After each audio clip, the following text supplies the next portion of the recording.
എൻ്റെ പേര് ജോൽമരിയ ജോർജ്. ഞാൻ ഇവിടെ പറയാൻ പോകുന്നത് ബൈബിളിലെ 73 പുസ്തകങ്ങളുടെ പേരാണ്.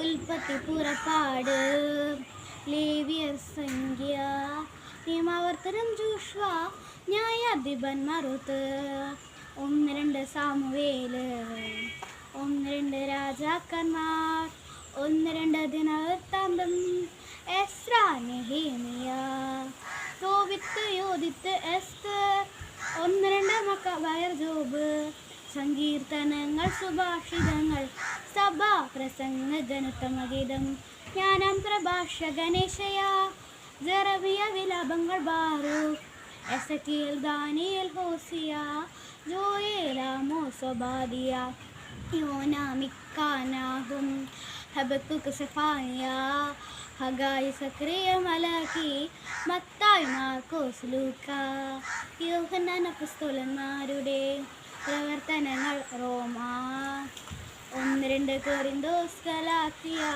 എഫെസോസ്, ഫിലിപ്പി, കൊളോസോസ്, 1-2 തെസലോനിക്ക, 1-2 തിമോത്തിയോസ്, തീത്തോസ്, ഫിലമോൻ, ഹെബ്രായർ, യാക്കോബ്, 1-2 പത്രോസ്, 1-2 യോഹന്നാൻ, യൂദാസ്, വെളിപാട്. 73 പുസ്തകങ്ങൾ ചേർന്നതാണ് വിശുദ്ധ ഗ്രന്ഥം.